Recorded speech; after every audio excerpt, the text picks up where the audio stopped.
ustedes, de veras, y ruego a Dios les conceda, como a mí, la oportunidad de no faltar ni un solo miércoles para aprovechar a detalle. Yo quiero rogarles que por favor no vayan a dejar de grabar, David. Es muy importante que mantengamos esto para bendición de otros hermanos. Hace muchos años estudiamos esta epístola, yo no recuerdo cuándo. Algunos me dicen que demasiados, yo no creo que sean tantos, pero lo importante es que vamos a volver a considerar esta carta. ¿Por qué es importante? Ahorita van a ver, y me voy a permitir, espero hacerlo con soltura, leer algo que nos va a introducir a la misma. Vuelvo a mencionar, es la epístola o carta del apóstol Pablo a los romanos. Te voy a invitar a que traigas un papel, un cuaderno y una pluma, un cuaderno y un lápiz para que vayas anotando independientemente de que puedas adquirir el disco. Pero va a ser bueno que lleves un cuaderno y anotes tus observaciones, tus comentarios. Algunos no estamos muy acostumbrados a hacer eso, pero otros veo que siempre están pendientes de anotar ciertas cosas. Y esto es algo muy bueno, hermanos. Bien, vamos a considerar la introducción, como lo hace el apóstol Pablo. Vamos a revisar esta introducción que Pablo hace en el capítulo 1, de los versículos 1 al 17. Y bueno, vamos a iniciar leyendo lo siguiente. Dice este autor que la carta a los romanos es una de las obras más importantes que jamás se hayan escrito. Fíjense bien. Yo recuerdo que cuando trabajaba en teléfonos, ya hace un buen rato, sí, había un licenciado que cuando supo que yo era pastor, me llamó, me dijo, supongo que ya leíste la Biblia. Le dije, sí. Y el Nuevo Testamento, que forma parte de la Biblia, ¿también lo has estudiado? Le digo, sí, sí lo he estudiado. Dice, mira, yo no soy creyente, pero cuando estuve en la escuela, tuvimos un maestro que nos dejó de tarea estudiar la epístola a los romanos. Y la intención del maestro era que nosotros pudiésemos aprender cómo se puede disertar, o cómo se puede discutir, o cómo se puede convencer, o cómo se puede ir ligando un comentario tras otro hasta llevar a las personas a comprender y retener el punto central del tema. Cuando el maestro nos lo dejó de tarea, a todos nos pareció una locura. Pensamos que íbamos a estar leyendo algo pesado, cansado, aburrido y religioso, me dijo. Pero aunque yo no soy creyente, insistió, me quedé sorprendido de la retórica o forma en que el apóstol Pablo empleaba las palabras para llegar a conclusiones que no tenían discusión. Y ahora recordé este jefe, porque yo espero que ustedes también se deleiten y se sorprendan. Desde luego que no solo de la retórica y de la forma como Pablo va a defender o a presentar su fe, sino del contenido de la misma fe, que finalmente a nosotros que sí somos hijos de Dios, nos va a servir para ser mejores creyentes. Bien, esta carta, hermanos, ocupa un lugar al lado del Evangelio de Juan y de la carta de los Efesios, en un nivel de lo más elevado de la verdad que ha sido revelada de parte de Dios para nosotros. Así lo compara este autor.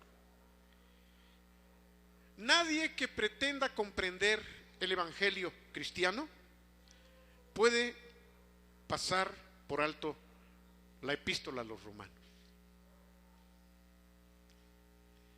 Y aunque es una carta relativamente corta, es la obra, escuchen esto, más significativa de la teología cristiana.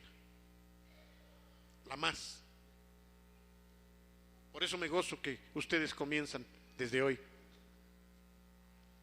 a estudiarla conmigo. Esta carta directamente trata de los asuntos básicos de la experiencia humana. Por ejemplo, preguntas: ¿cómo llega el hombre a estar en verdadera relación con Dios? Es una buena pregunta. Aquí lo vamos a ver. ¿Cómo obtiene el hombre la paz interior? ¿Y cómo puede experimentar la victoria moral? Otra magnífica pregunta que aquí podemos contestar. ¿Qué es lo que da significado a la vida en medio del sufrimiento y lo que asegura la fe en un mundo de maldad? ¿Cuánto hemos hablado al respecto? ¿Puedo tener o puede tener la vida significado para mí en medio del sufrimiento? Ayer, antier lo veíamos en el velorio de nuestro hermano Hilario. Otra vez pregunto: ¿puede tener significado para mí la vida en medio del sufrimiento? ¿Puedo mantener mi fe firme a pesar de tanta maldad? Aquí lo vamos a ver. ¿Cómo? ¿Por qué? ¿Es verdad? ¿Se puede? ¿Qué deber tenemos? ¿Qué deber tiene el hombre para con nuestro prójimo?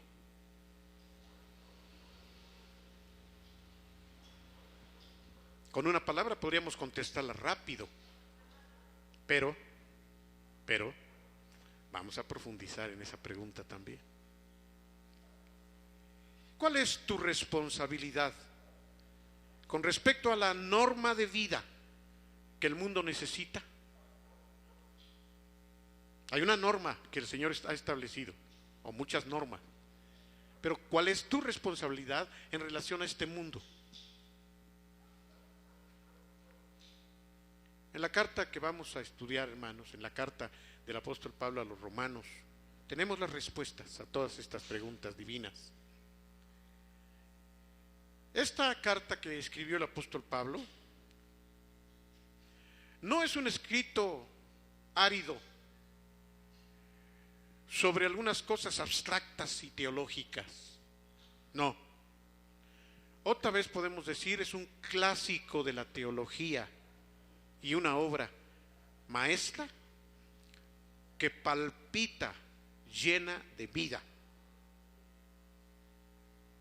porque arde con la sabia verdad redentora. Esta carta, hermanos, es el testimonio de un arriesgado explorador espiritual. El tono de este arriesgado explorador espiritual tiene firmeza, porque está basada esa firmeza en la experiencia personal. Para los que son dóciles a la enseñanza, la carta a los romanos es persuasiva y convincente. Para los que poseen sensibilidad espiritual, va a sacudirnos la conciencia y va a inspirarnos a actuar como debemos actuar, a la acción. Para los perplejos y desesperados, también tiene palabras que pueden darles consuelo y certidumbre.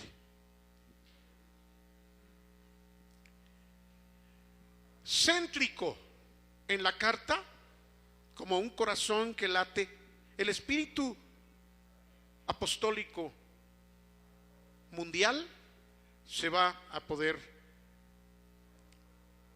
observar. La carta a los romanos es una carta apostólica en toda su extensión. Hay buenas nuevas, escuchen esto, para todos los seres humanos en ella. El Evangelio de Cristo es el poder de Dios para la salvación de todos los que creen. Porque no hay diferencia de judío y de griego. Porque el mismo que es Señor de todos, rico es para con todos los que le invocan, los que le llaman a su vida. Amén. Porque todo aquel que invocar el nombre del Señor Jesús será salvo. En verdad, hermanos, la epístola concluye con la visión del apóstol Pablo de que el Evangelio sería predicado a todos los hombres para que las naciones llegasen a la obediencia de la fe. Después de esta breve introducción, es necesario, por lógica, comenzar hablando del autor a detalle. Es muy importante. Esto tocó mi corazón también. Quizá me predispuso para experimentar el gozo que hoy sentí en la alabanza, y van a ver por qué. En principio no vamos a poder comprender la epístola a los romanos si no podemos comprender primero al que la escribió.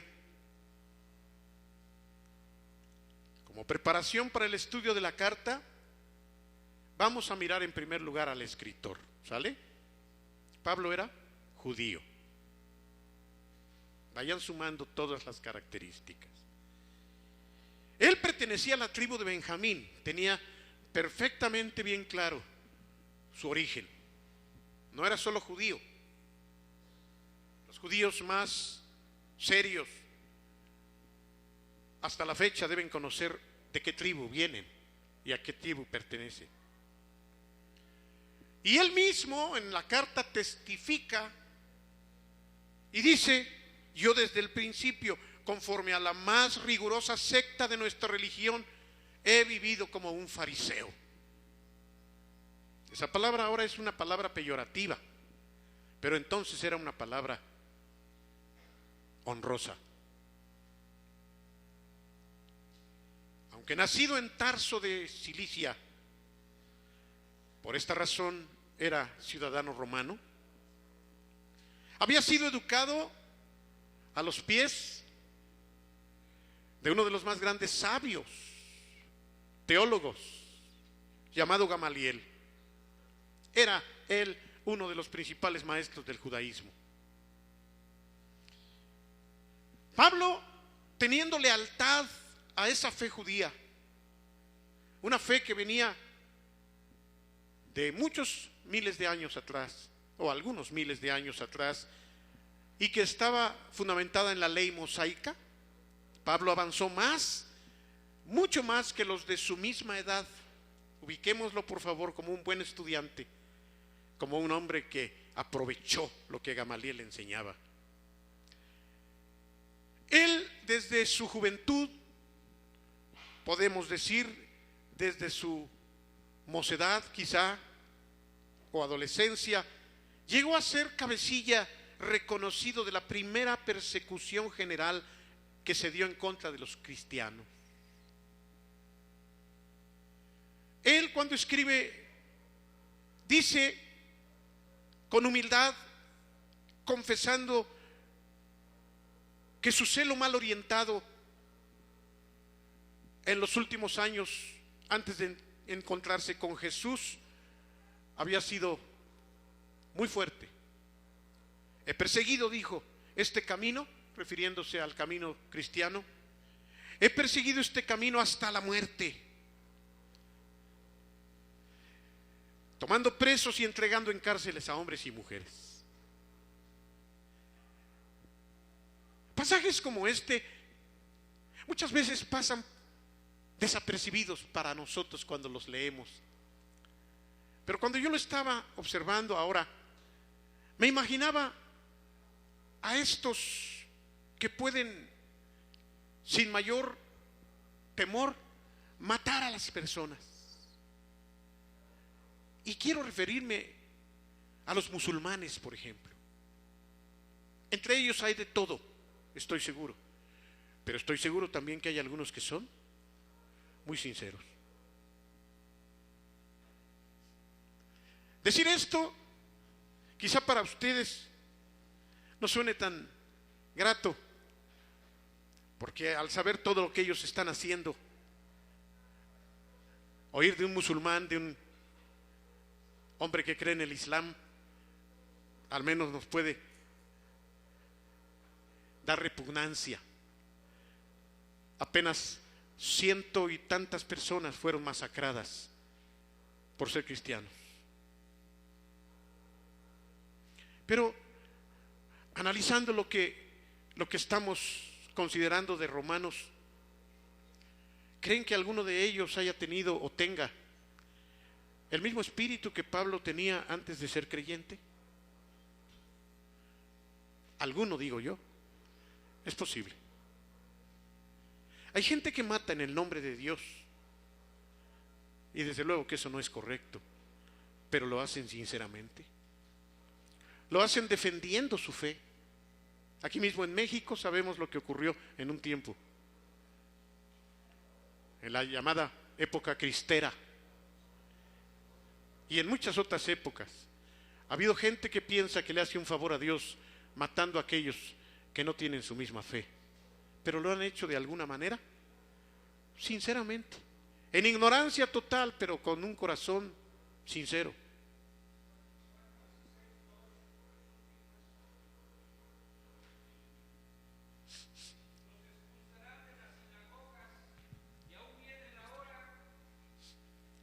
Los expulsarán de las sinagogas y aún viene la hora cuando cualquiera que los mate pensará que rinde servicio a Dios. ¿Pensará que qué? ¿Pensará que rinde servicio a Dios? De manera que siempre ha habido y lamentablemente seguirá habiendo gente que mate en nombre de Dios, y Pablo era uno de los que lo hacía con más sinceridad y con más valentía. Situación que, por cierto, cargó en su conciencia hasta que murió. De alguna manera, así fue. Sin embargo, y por eso enfaticé de esa manera, ese sanguinario perseguidor de los creyentes fue detenido por Dios mismo en el camino a Damasco, cuando precisamente iba a perseguir a más creyentes para meterlos a la cárcel y para matarlos, como fue en el caso de Esteban, que aunque no fue su mano directa, él estaba ahí como un jefe, consintiendo en que apedrearan a Esteban. Sucedió que en el camino a Damasco, Pablo se vio como el pecador principal entre pecadores. Aunque él no tenía tacha en cuanto a la observancia de la ley mosaica, nadie podía señalarlo. Halló, sin embargo, que su propia justicia considerada a la luz de la ley, esa justicia no había podido destruir el poder del orgullo y del egoísmo de su corazón.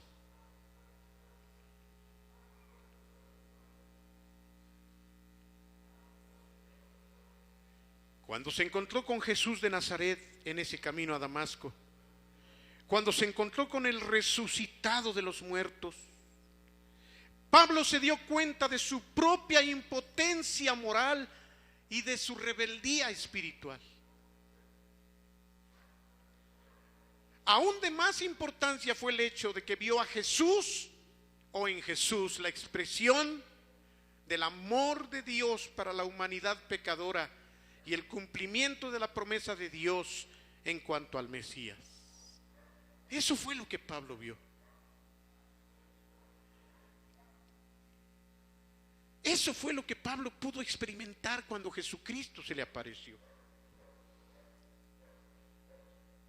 Aquel encono infernal que tenía en su corazón contra los creyentes se cambió, fue trocado en amor, porque fue lo que Dios le mostró a él. Y lo más sorprendente de todo, porque Dios es un Dios sabio, lo llamó para ser apóstol hacia esos gentiles, hacia los que él perseguía. Siquiera Dios le hubiera dado el trabajo de ir a compartir las buenas noticias con su raza, por la que él estuvo incluso dispuesto a morir.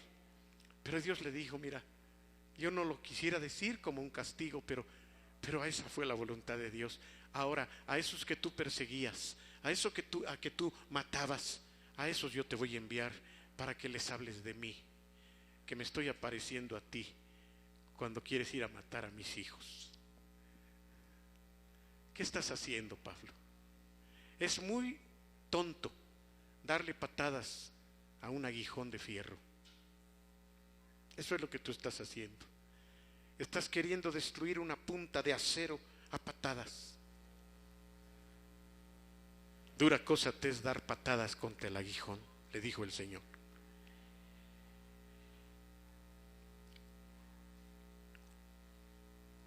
Allí mismo, en el camino a Damasco, el enemigo más acérrimo del cristianismo inclinó su voluntad ante la voluntad del Señor Jesucristo. Quiero detenerme en esa expresión. Inclinó su voluntad ante la voluntad del Señor Jesucristo. Esto me toca, hermano, el corazón.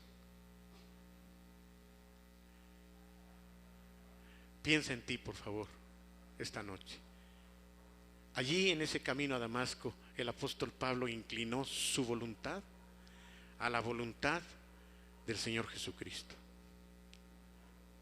No mi voluntad, Señor, sino tu voluntad. Eso dijo también María.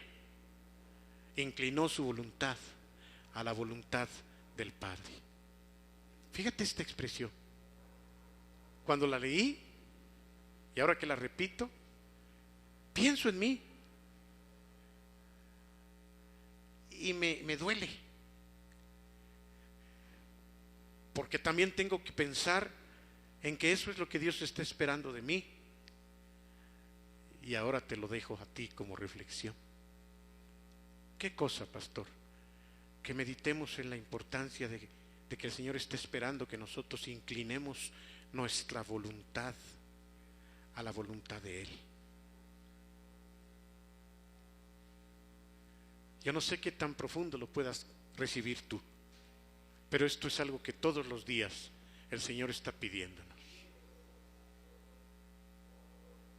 Ese es precisamente uno de los conflictos de nuestra vida a medias, quizá de nuestra cómoda vida, como dice David. ¿Qué pasaría si nuestra voluntad fuera inclinada a la voluntad del Señor?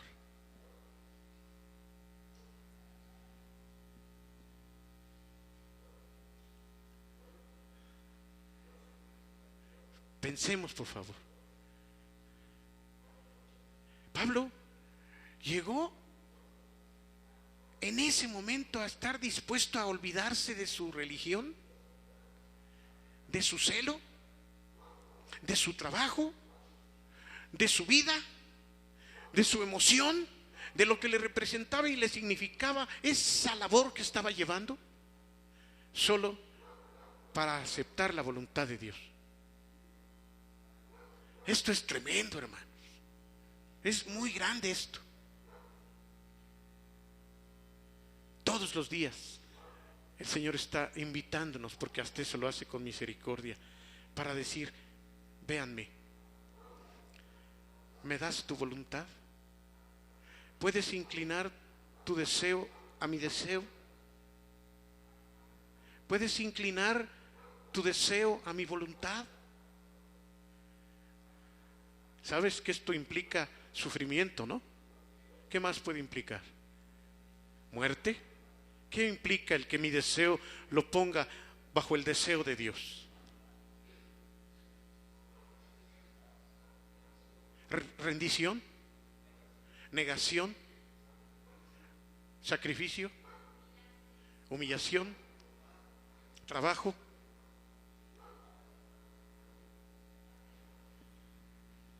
Esta frase me tocó, hermanos, anótala por allí. Inclinó su voluntad ante la voluntad del Señor Jesucristo. Y sin embargo el apóstol Pablo fue considerado por Dios como un hombre justo en ese momento, porque le creyó a Dios. ¿Quién eres tú, Señor? Por favor, vengan e imaginen. ¿Quién eres tú? Yo soy Jesús, al que tú persigues. Es tonto que tú estés pateando el aguijón. ¿Qué dijo enseguida? ¿Qué dijo? Díganlo fuerte. Fuerte. ¿Qué quieres que haga?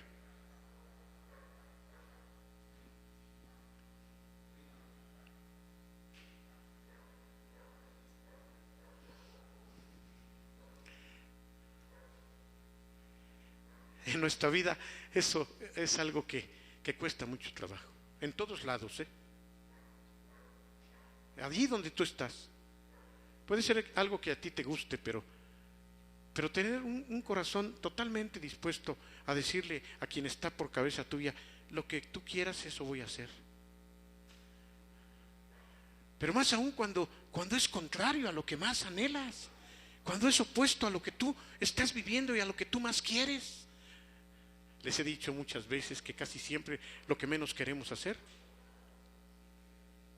es lo que el diablo quiere que hagamos.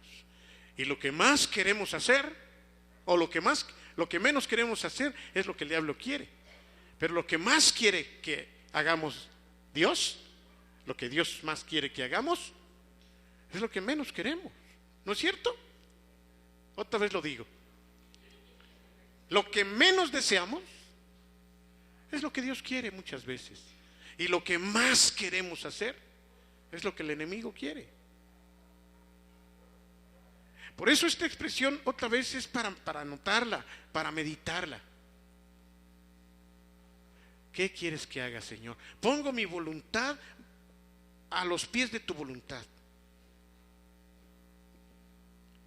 Y hermano, del tamaño del sapo es la pedrada, hemos dicho. Hay muchísimas cosas tremendas que quizá Dios nos está pidiendo que pongamos debajo de su propia voluntad. Sin embargo, para Pablo algo maravilloso sucedió en ese momento. Allí en ese camino a Damasco, con toda claridad, Pablo escuchó por primera vez al Señor Jesucristo,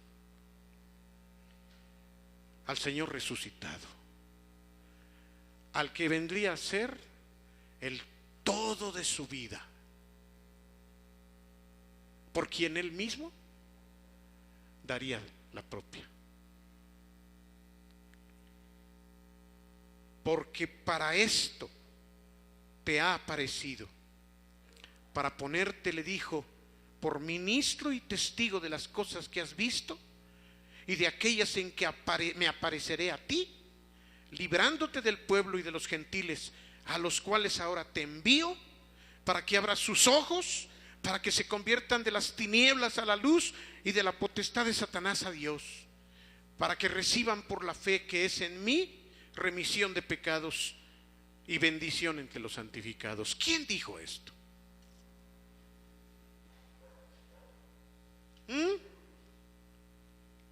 Ahora sí me los pesqué.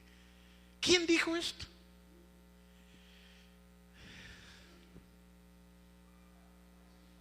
¿Quién? No. Hasta los pastores me los pesqué hoy, hasta los pastores. No. Lo voy a volver a repetir. Fíjense bien.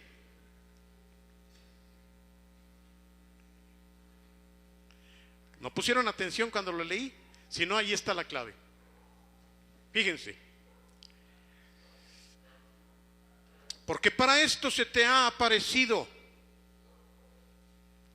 para ponerte por ministro y testigo de las cosas que has visto y de aquellas en que se aparecerá a ti, librándote del pueblo y de los gentiles, a los cuales ahora te envío, para que abras sus ojos, para que se conviertan de las tinieblas a la luz y de la potestad de Satanás a Dios, para que reciban por la fe que es en mí remisión de pecados y suerte entre los santificados.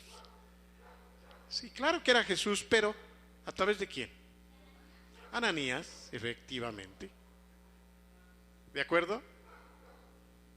Aquel hombre que Dios usó para que fuera allí a donde estaba Pablo después de estar ciego y sin comer ni beber nada 3 días. Llega, yo disfruto tanto cuando analizo a detalle las posibilidades. Toca la puerta. Pablo estaba, diríamos en este español moderno, sacadísimo, pero sacadísimo.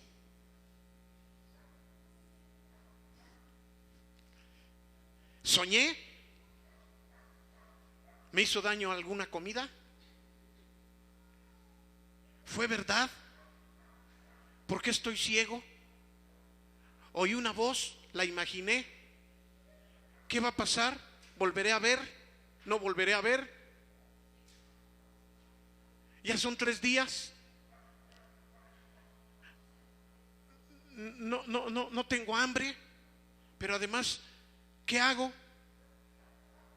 Me dijo que viniera yo aquí, pero ¿para qué? ¿Cuánto tiempo voy a estar aquí? ¿Verdad que todo eso no lo analizamos cuando leemos de corrido que el Señor le dijo, ve a la calle de la derecha y ahí se te dirá lo que vas a hacer? Pues aquel hombre llegó para decirle esto mismo, a ese asesino, a ese perseguidor de sus hijos, de sus hermanos, a ese hombre que se deleitaba en hacer aquello que él creía que era la voluntad de Dios, perseguir y encarcelar y aún matar a los creyentes en Jesucristo. Pero Pablo no fue rebelde a la visión. Y esto es algo importante, encomiable. Con el fin de prepararse para esa misión que Dios le daba, ¿qué fue lo que hizo? Por favor. Inmediatamente después de que recobra la vista, ¿qué hace Pablo?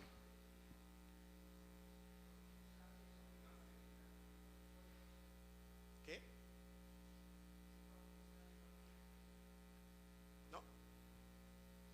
No. Ya ven porque sí es bueno que vengan hoy. Estamos iniciando algo bien bello, hermano. ¿Qué hizo Pablo? A lo mejor no al día siguiente, pero lo primero que él determinó hacer.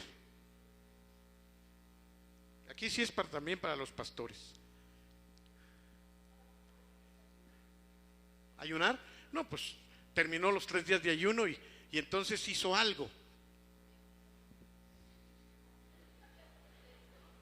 Pues sí, comió. Y después de comer, se bañó. Seguramente. Fue bautizado. Pero, ¿cuál fue su misión? ¿Cuál fue su tarea?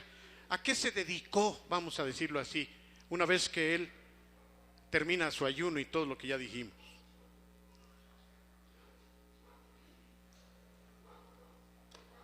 Él ya conocía bien la voluntad de Dios.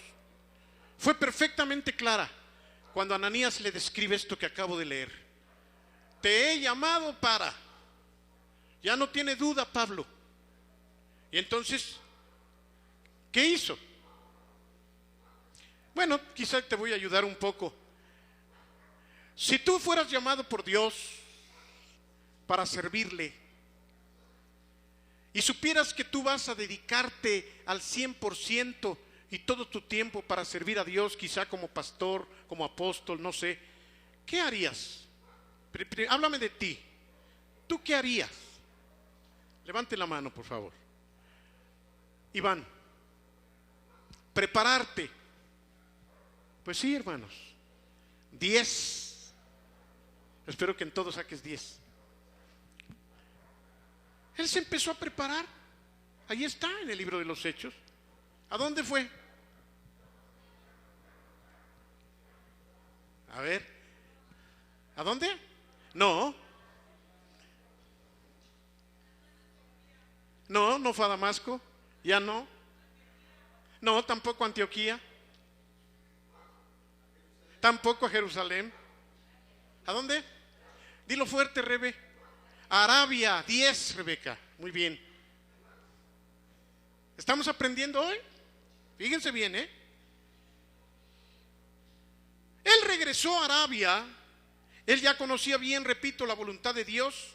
En un sentido muy real, el evangelio le había sido ya revelado a él.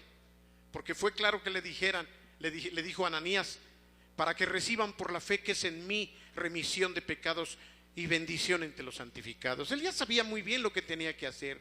Sin embargo, hermano, a diferencia de muchos que comienzan su vida sin saber nada y se sienten que tienen mucha saliva para comer pinole, Pablo se preparó. Tenía un mensaje que predicar. Él bien podía decir mi evangelio. No había llegado, sin embargo, el tiempo en que Pablo debería emprender la realización de su tarea, de su misión. Tuvo que aprender algunas lecciones que fueron enseñadas por medio de persecución y de espera. Entramos a un área, a un tema especial, hermano. Cuando Iván dijo, porque yo le llamo Iván, yo no sé por qué todo el mundo le dice lo otro, pero yo le llamo Iván. ¿Tú cómo le llamas, mamá? ¿Brian? Pues a mí me dijeron que se llamaba Iván, por eso le digo Iván. ¿O no es Iván? También, ¿verdad? Bueno. Sí, por eso es Iván. Brian es allá en Gringolandia. Bien. Él dijo, me refiero a Brian, dijo que se fue a preparar. Fíjate, hermano, que a pesar del tiempo que yo estudié, que no estudié, nada más oí en la iglesia católica un poco de historia sagrada y algunas otras cosas. Cuando me convertí al Señor, o más bien cuando el Señor me convirtió a Él, de inmediato yo pensé en ser pastor. Luego, porque antes yo había deseado ser cura y quise estar en el seminario. Me fui a hacer mis pininos allá al seminario de Santa María en Morelia, Michoacán. Así que cuando el Señor me enseña la verdad, por eso me emocioné hasta las lágrimas con Él, porque pude verme, al menos deme chance, en eso. Y pude ver que Él de inmediato abrazó aquello. No dudó, no dijo, ay, pues ahí voy a ir yendo después de 20 o 30 años, pues a ver qué quiere Dios conmigo. No. Así de inmediato, Él dijo, es esto claro para mí, ya sea lo que me llamó Dios, me preparo porque tengo que estar perfectamente claro. Y entonces yo me fui al seminario. Yo creo que todavía no me casaba, o estaba yo recién casadito cuando empecé a estudiar en el Centro Evangélico Unido, seminario por extensión, y me preparé, porque yo dije, yo voy a ser pastor. Nadie me había llamado a ser pastor, yo no tuve un encuentro con Jesús como Pablo, pero yo sabía que Dios me había llamado a eso. Siempre estuve pendiente de aquellos mis maestros a quienes honro. Hoy pensé mucho en Cristian Gómez y hasta ganas tuve de ir a verlo porque él sembró bien, él sembró cosas buenas en mi vida, independientemente de todo lo demás. Y hermanos, yo le doy gracias a Dios porque me preocupé, empecé, y tuve otro maestro llamado Juan Higel, hijo de Federico J. Higel, que fue un hombre tremendo en Dios, escribió muchos libros, y también aprendí de ese hombre cosas muy bellas. Mi anhelo era ser pastor. Alguno me ha dicho, ¿qué tengo que hacer para ser pastor? Sirve a Dios, anhela servir, empieza a lavar los baños. Es un decir, pero yo estaba en todo, hermano. Yo llegaba primero, yo llegaba a tiempo,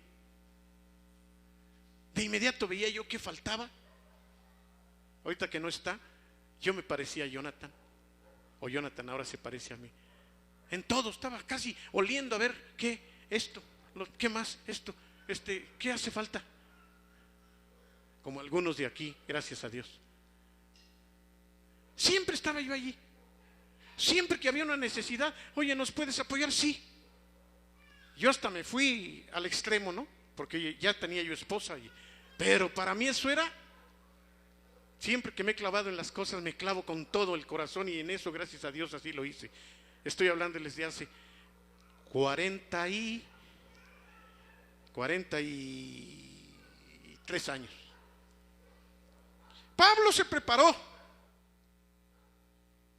Pablo se fue a Arabia. Él tenía que esperar.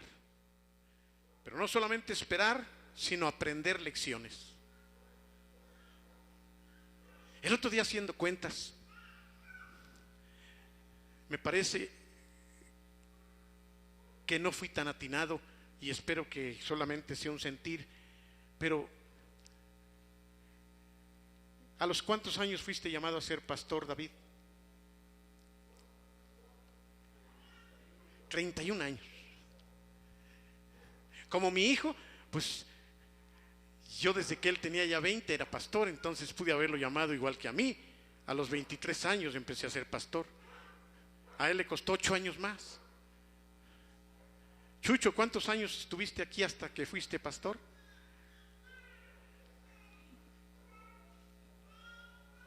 ¿12 años? Rubén, ya hasta se fue. Chevo, ¿cuántos años estuviste conmigo hasta que el Señor te llamó a ser pastor? 19 años.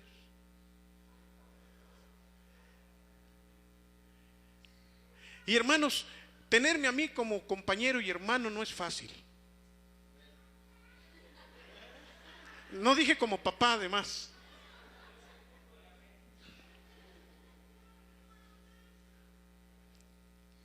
Rubén, ahí estás. ¿Cuántos años hace que me conoces? Que estás conmigo. ¿Mande? 28 años. Aunque a algunos les guste más unos que otros, estos hombres que están conmigo han aprendido lecciones, hermanos. Quizá los que ya no están conmigo fue más rápido, y a lo mejor por eso, yo no lo sé.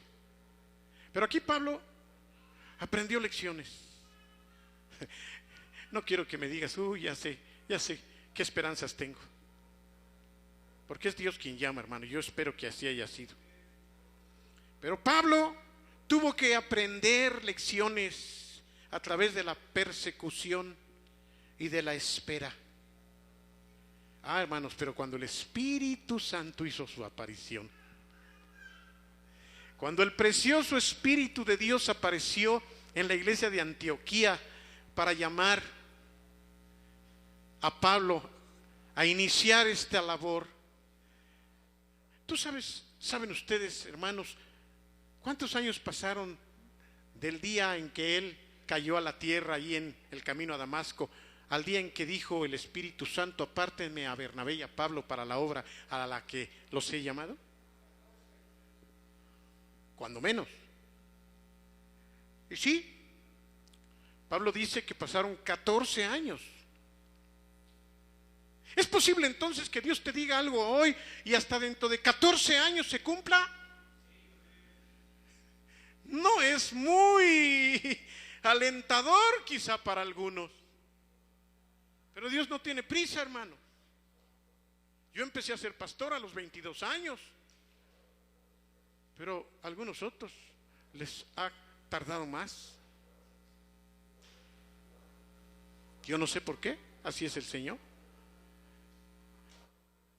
Imagínate que Pablo recibe de parte de Dios de una manera innegable, de una manera irrefutablemente clara: tú has sido llamado hoy para que anuncies mis virtudes y para que por medio de la fe me reciban y reciban remisión de pecados y bendición entre los santificados. Quizás si tú oyeras esa palabra hoy, mañana vendrías y dirías: pastor, ¿dónde está mi oficina? Algunos aquí que son pastores no tienen oficina todavía. Y no porque no queramos, porque ya no hay lugar. 14 años, hermano, después del llamamiento. 14 preciosos años de enseñanza, 14 años de madurez. Algunos quisieran ya hacer y deshacer y todavía no aprenden. Todavía no han experimentado lo que se tiene que experimentar a través de esas lecciones que el Señor suele enseñarnos por medio de la persecución, por medio de la espera. Pablo estaba preparado para lanzarse a la tarea mundial con el evangelio mundial. Él hizo 3 viajes apostólicos por el Asia Menor y Grecia, dependiendo casi íntegramente de su trabajo manual para su sustento, predicando el evangelio en las ciudades de mayor importancia y fundando iglesias para que por medio de ellas la obra de la evangelización y de la enseñanza pudiera continuar. Es verdad, hermanos, y es difícil de no realizar esto, de no llevarlo a cabo, porque como lo tratan a uno, como uno vive, casi siempre uno piensa que los demás tienen que vivir. Yo no estoy diciendo que es así como debe ser, pero personalmente yo tengo un concepto muy claro para alguien que quiere servir a Dios. Y ese es que esa persona debe haber sido antes un buen empleado, un buen trabajador, que en el momento en que es llamado, esa persona pueda tener un buen testimonio de ser un hombre de trabajo. 13 años tenía yo cuando empecé a ser mensajero, llevando sobres, recogiendo paquetes. 13 años después me hicieron empleado de confianza, supervisor administrativo en la subdirección comercial en Teléfonos de México. Yo no terminé una carrera. Era el único que no tenía título en medio de 13 contadores y demás. ¿Por qué lo digo? Porque me costó mucho trabajo, hermano, llegar a donde llegué. Ahí sí, por mi propio esfuerzo. Y cuando ya estaba yo a punto de ascender, ese maestro, al que yo reconozco y le agradezco a Dios por él, me dijo: necesito que dejes tu trabajo y te vengas a trabajar de tiempo completo a la iglesia. Tenía yo ya 5 hijos. Y me dijo: y tú sabes que aquí no hay sueldo, ni prestaciones, ni vacaciones pagadas, ni aguinaldo. ¿Qué más, Rubén? Ni participación de utilidades, ni caja de ahorro, ni viáticos. Todo eso teníamos. No sé con cuánto vas a vivir. Y entonces yo dije: ay, Señor, ¿tú me llamaste? Y entonces, por aquello de las dudas y por la falta de fe, pedí un permiso sin sueldo por 6 meses. Dije: bueno, si me falla, es como algunos que no vinieron hoy, que tienen 2 velas prendidas. ¿Para qué prenden 2 velas?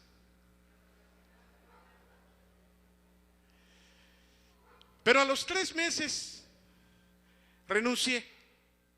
Y desde entonces hasta aquí, hermanos, el Señor está conmigo. Por eso me emocionaba al recordar con este canto: hasta aquí nada me ha faltado. No me ha sobrado, pero nada me ha faltado. No fue fácil. Por eso me gozo al estudiar esto con ustedes, amados hermanos. Él dependió de su trabajo manual. Rubén está trabajando. Chucho está trabajando. David tiene también un trabajo fuera. Chevo también. Beto también. Después de 42 años, yo soy el que trabajo de tiempo completo aquí en la iglesia. No tengo ya un trabajo fuera. Pero a mí me ha parecido que eso es algo sano, que no es una maldición, Algunos piensan que lo primero que alguien debe hacer es estar de tiempo completo. Yo le diría a alguien como pastor, no corras, no corras. Aprende primero a sufrir siendo un buen empleado, teniendo un buen testimonio como trabajador allá afuera. Porque parodiando lo que dice la palabra del Señor, diría yo, aquel que no es un buen trabajador allá afuera, ¿cómo va a ser un buen trabajador en medio de la iglesia? No falla, hermano, no falla, no falla. La experiencia me lo ha mostrado.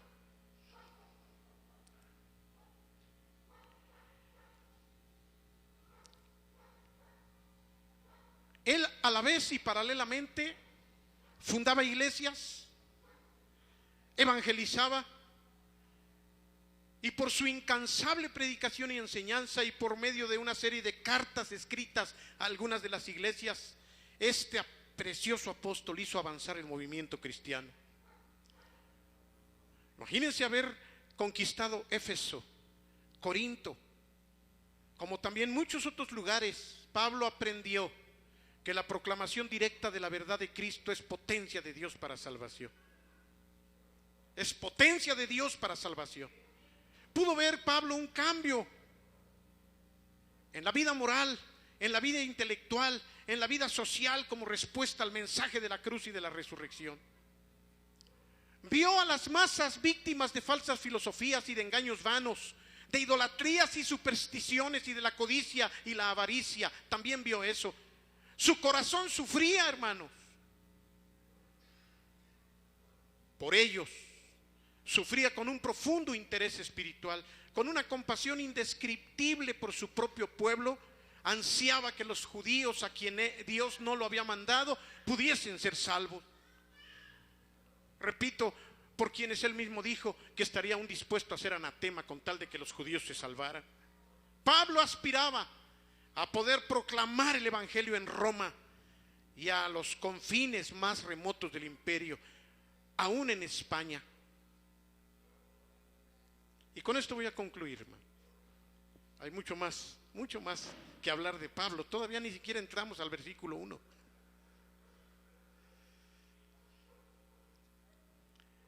Ustedes van a tener las primicias de algo que está sucediendo. Han orado por Huitzilán, yo lo sé, pero estaba habiendo problemas serios allí. Esta última vez que fuimos, regresamos con el corazón muy triste por situaciones que están pasando allí. Situaciones que incluso están empujándome para ya no ir a Huitzilán. No estoy diciendo que eso voy a hacer, pero paralelamente se abrió una nueva puerta que alentó mi corazón y que el día de ayer quedé más alentado todavía por lo que pudimos percibir. ¿Ha llegado el tiempo de despedirnos de Huitzilán? Bueno, quizá no del todo, pero quizá ha llegado el tiempo para empezar a reunir la iglesia en Zapotitlán e incluso construir el primer templo en Zapotitlán, que está a 15 minutos de Huitzilán. Yo no había tenido ningún deseo, ninguna carga por ellos, hasta que ocurrió lo que ocurrió en Huitzilán y paralelamente empecé a ver muchas cosas. He platicado ya con 2 ministros fuera de este lugar que tienen que ver con Zapotitlán. Y estuve orando porque dije, Señor, si ellos cierran la puerta, muy probablemente tú tampoco quieres que yo vaya allí. Pero la puerta no se cerró, Rubén y Chucho, Cheo, no se cerró. David estuvo conmigo y nuestro hermano contempló la posibilidad. Su mamá tiene un terreno muy grande allí, a la entrada. Y ella siempre ha querido que se establezca una congregación en ese terreno. Él me dijo, mira, si yo no lo he hecho es porque no he tenido tiempo, yo no puedo. Le dije, pero piensa que a lo mejor ya llegó el tiempo de empezar la obra en Zapotitlán como no se ha hecho. Y entonces le dije, y para tu mayor tranquilidad, vamos a nombrar a una cabeza, que seas tú, le dije, y yo te apoyo, pero que se levante la iglesia en Zapotitlán. Estamos orando, yo les ruego que oren, hermanos, porque no es abrir un changarro, no es abrir una tiendita de abarrotes, es un asunto muy delicado. Hay mucha gente ya creyente en Zapotitlán, pero no hay un lugar en donde se reúnan. Y tú vas a ser partícipe y vas a tener el privilegio, si el Señor nos da el visto bueno, para trabajar a favor de Zapotitlán. Después te decimos cómo.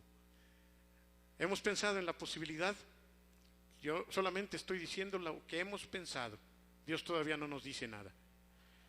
Somos como unos 15 pastores que estamos juntos.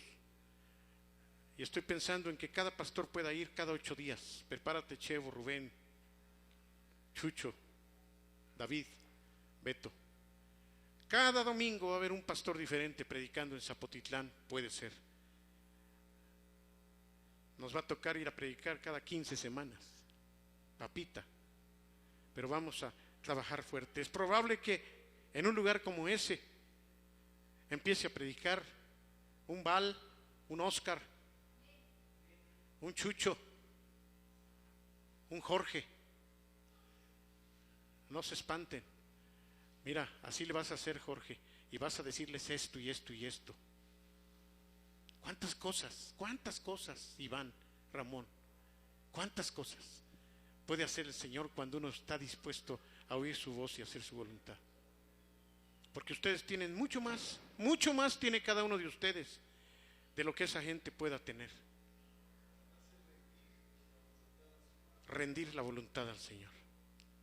Yo sé que algunos, si les dijera, ¿vas el domingo? Dirían, sí, pastor, nomás dígame cómo le hago. Otros dirían, por favor, a mí ni me tome en cuenta, porque yo no. Pero ve orando, hermano. Quizá ha llegado también el momento para que ya te pongas a chambear en lo que Dios quiere. Les pido que estén de pie. Vámonos. Si Dios permite, el próximo miércoles voy a continuar hasta completar la biografía de Pablo y así adentrarnos a la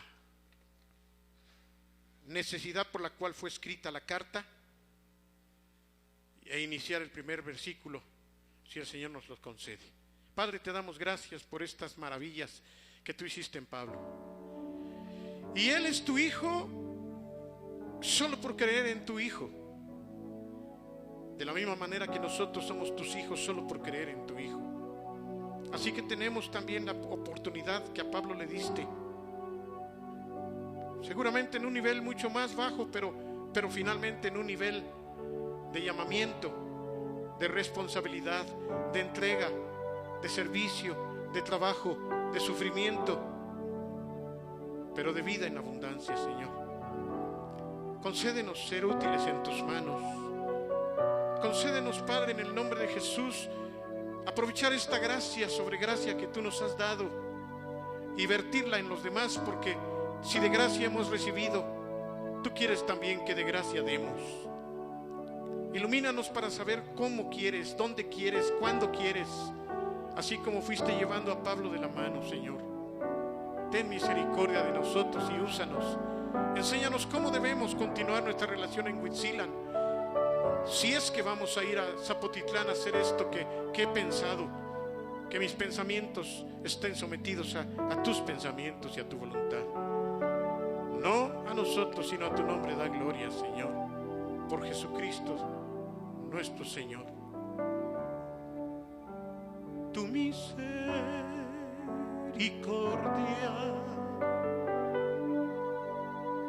cantaré, porque has derramado gracia sobre gracia sobre mí.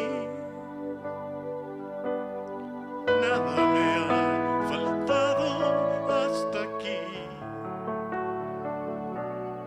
Sobre mi lecho tengo paz, porque en ti estoy seguro.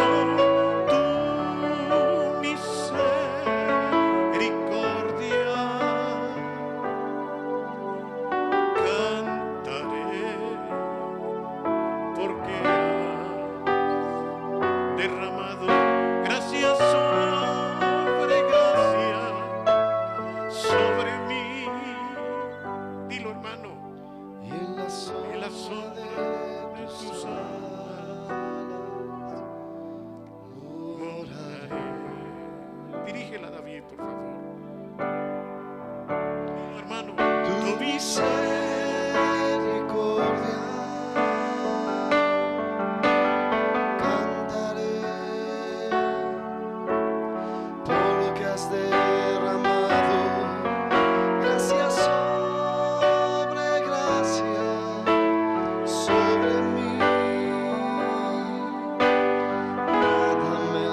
Preciso, como eu preciso.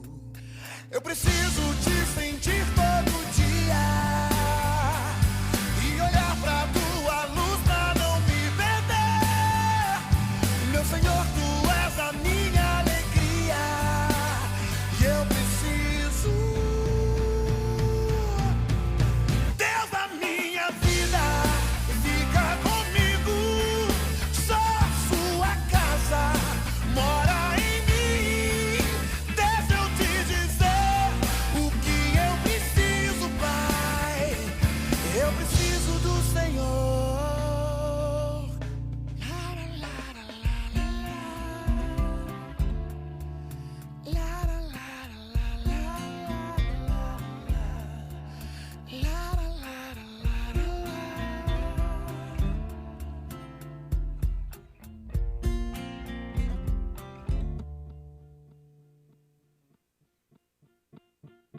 Deus, meu Pai, meu amor, meu tudo, a razão de tudo.